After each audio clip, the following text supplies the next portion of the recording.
Good day, everyone. It's been a long time since I had a video. I did a video. Um, I like writing. I feel that I express myself better in writing than in talking. But today I wanted to write, but I had to go for a meeting, and I felt okay while on the road. Why don't I have this conversation with you? I want us to talk about what we call learned helplessness. Learned helplessness. I don't know if you've heard the term before. Learned helplessness. I first heard the term learned helplessness after I've had my daughter. So, for those who are chancing on this video, my name is Hannah. I am a mother to an 11 years old girl with cerebral palsy. I ran a project called the Special Mothers Project. The Special Mothers Project it acts like a self-help group for parents of children with cerebral palsy and parents of children with other disabilities. And it's also advocates. It's an advocates program. So we advocate for families that are raising children with cerebral palsy specifically, and by extension, families that are raising children with disabilities in general in Ghana. So back to the topic of learned helplessness. When I had my daughter, one of the things I saw around when I was reading around cerebral palsy and even looking for parents was that the issue of a parent who was at the peak of frustration, a parent who was desperate, a parent who didn't know what to do, underlined by poverty, lack of resources, lack of support systems and all. But I wanted to find positive examples. I didn't want to identify with those examples I was seeing on a frequent basis. So, like, even if there was anything about the parent of a child with cerebral palsy, then it's that parent is very poor. It's in a dire situation, and people have to contribute to. I didn't want to fit into that kind of category as a parent. Thankfully, I found some positive examples. And some of these positive examples, I continually mention the name of Farida Bedri. If you have not heard Farida's name before, she's an iconic person who lives with cerebral palsy in Ghana. And she's doing very well. So I saw her example and I stuck onto it. I got stuck to it. I said, okay, if this lady has been able to live and done something with her life, then I should be able to train my daughter to also achieve something. I think what I said was that I want my daughter to live and accomplish the purpose for which God brought her my way. And I was going to do everything positive in that capacity. I started listening to stories of people, and interestingly, I saw some positive stories apart from Farida. And then one thing I also got to know was my uniqueness when it comes to raising a child with cerebral palsy. So, for instance, I listened to the story of Farida's mom, who had to stop work at a point in her life to dedicate her life committed to her daughter.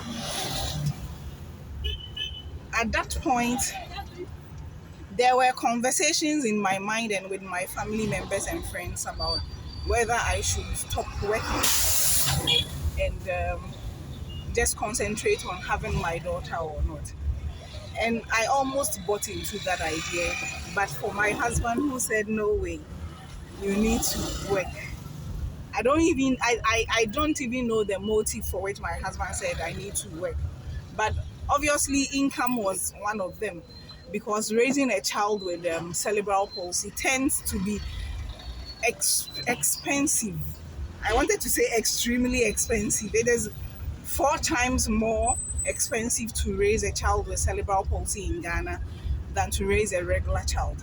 And so we needed our incomes, the incomes of both my husband and myself, to be able to put our daughter or give our daughter the quality of life that she needed. Fast forward, my support group or self-help group, the Special Mothers Project, enabled me to meet a lot of parents. I can comfortably say thousands, in the areas of thousands, all across Ghana and beyond. I've spoken to some parents in the African countries, some parents in Europe, some parents in the United States, and beyond.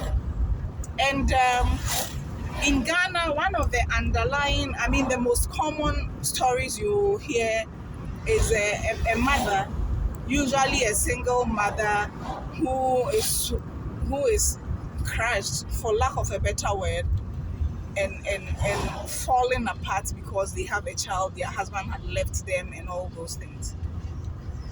But some of those stories come to me, and I look critically, and I think that maybe if I were this woman, and I keep saying we are unique, so what I can do may not be what someone else can do. If I were this woman, I would have done A, B, C, D. So, for instance, a lady called me, and she was calling on behalf of someone, and she and her husband had a church member, yeah, who had a child with cerebral palsy. And the story of this woman touched their heart, and they decided to help this woman. And they've done their best, supporting her with diaper, with whatever. The child is in school, in a Montessori, a regular school, and they are doing well. But the child is now 11, getting to 12, and they feel that the woman needs support to be able to stand on her own. So she introduces this woman, and this woman calls and says, oh yes, this, that. And I said, okay. So the Special Mothers Project, it's a learning platform, an online learning platform for parents. We learn about how we've been able to handle our children in the different ways and see the positive things we can pick from it. But what specific help do you need? And the woman says, okay, so my daughter is still in diapers, which is a very common thing. I said, okay, and I want some help to start something that will be able to sustain myself and my daughter. And I asked, okay, I like to point these parents to already existing support or policies. And if anybody knows me and have followed me well, I am an advocate for having government policies that support parents of children with disabilities. So I said, okay, so do you know about have you approached your district assembly? Because now the district assemblies also allow parents of children with disabilities to apply for the common fund. This woman said she wanted a container so that she could sell stuff to them. And when she mentioned the area she lived, I knew that area there was someone who was helping parents to apply, so she could have been a beneficiary. So I asked, and she said, oh yes, is it the one from social welfare? I said yes. She said yes. I applied, and I got some money 2 years ago. The money was not even up to 50. So I said, what do you mean by 50? Is it 50 cedis or it is 50,000, said, oh, no, I mean in old currency, but in new currency, it wasn't up to 50, or let's say 40. That means she applied and got about 4,000 cedis from the district assembly.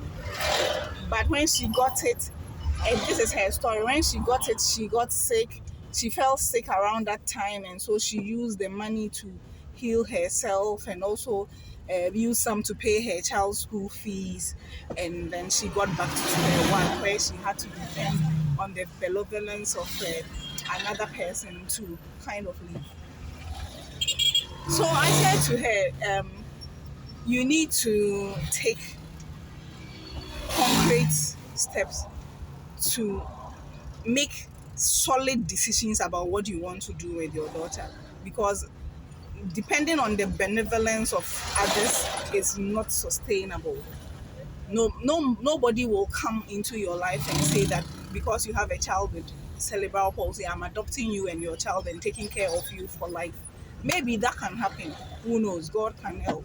But whilst we do not know, you need to be there for yourself so that you can be there for your child.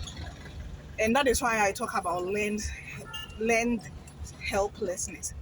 According to the woman, and she herself told me the story, she was working, but her boss was not giving her the time to go and pick her child when it was time for her to pick the child when school had closed.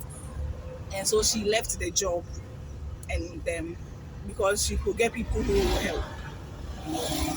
I said, well, that was her decision at the time. But I'm also working, and I have a lot of difficulties when it comes to going. When my daughter is going to school, sometimes I need to go park in the school. But I negotiated with my employers about how I could support the office even remotely. Thanks to COVID, remote working has become a thing. And I also pay for support. Caregivers. I know that not everybody will be able to pay for support, but I try to pay for support so that if I am not there, there is someone who will be there to take care of my child. So these are decisions you need to take. In case I share your story on Facebook and people are attached to support you, I want you to get support that is concrete enough to help you do long-term sustainable things. Yes, we are pushing for government to have policies. And one of the policies I always say is that government should have rehab centers, or what I call safe spaces. They should create safe spaces where parents can leave their children with cerebral palsy and other disabilities, and then go to work and come back and pick them, even if it's for a fee, an affordable fee. So in this case, a parent is empowered to go earn a living, just like any other parent. You understand? And another thing I always advocate for is having caregivers, a caregiver program that kind of bring caregivers into our homes to support us. And I always say this will create employment for the youth, and it will help some of the youth find their passion. Some of them will find out that their passion is in helping children with special needs or disabilities. So most of the time, society, because they are not in your shoe as a special needs parent, is likely to pity you when they see your child, even if your child does not need the pity they are showing you. I know a mother who had been to about 6-7 different non-governmental organizations and church groups to solicit, and each of these organizations gave her help. At a point, she had benefited from the government district assembly common fund. She had a shop. She had stocked it with children's shoes and others. She had money. She had someone raise funds to rent a place for her. She had things, but she was always complaining and asking for support. And it was a typical example of learned helplessness, that as long as the child was there, she needed people to give. But I'm looking at a Ghana where I'm looking at sustainability, And I'm looking at a Ghana where there is a long-term support system for parents, where parents do not need to um, depend on the benevolence of others long-term. Everybody has needs. It's just that sometimes, as parents of children with disabilities, ours tend to be visible. Our challenges tend to be visible, and people tend to see it. But everybody has needs. So the point of this conversation, and this is what society can do, I think that instead of showing pity and just seeing someone, because I have had calls, because I've put myself out there as an advocate for children with cerebral palsy, I've had calls where someone will just call me and say, oh, I see this woman at a bucket and her child is always strapped at her back. And sometimes the person herself is not even seeing how this person calling me is seeing her. So what society can do is to help these parents snap out of self-pity and give them a push to be able to do things for themselves as parents of children with disabilities. Being a parent of a child with cerebral palsy or any other disability does not mean that you cannot have a fulfilled life. It does not mean that you can, yes, the support systems are not there, and that is why we continue to advocate for governmental support that will be able to reach everybody. But training the parents, empowering the parent to be able to stand up for themselves, do something for themselves, become advocates for their children, and be able to earn an income by themselves is so important. It's so important. And I hope that we can all join this conversation to help empower parents of children with cerebral palsy and other disabilities. First of all, to be able to stand. I mean, some of the empowerment will definitely come in the form of monetary support, because for some parents, once you are able to help them and set them up, they do something with their lives. And trust me, some parents have done so well after they got a little push to do something with themselves and with their lives. Let's join together to create positive examples of parents who did not give up, on themselves and on their lives, and who were able to live a fulfilled life despite the fact that they had children with disabilities or special needs. And I will always say that join me to advocate for governmental policies that create support systems, long-term, sustainable support systems for parents of children with cerebral palsy and other disabilities. Thank you. Have a nice day. I hope this conversation has been beneficial and you can be able to share it with other parents of children with cerebral palsy and other disabilities. We have online platforms where we learning platforms as parents, and we push ourselves to go for growth. Love you.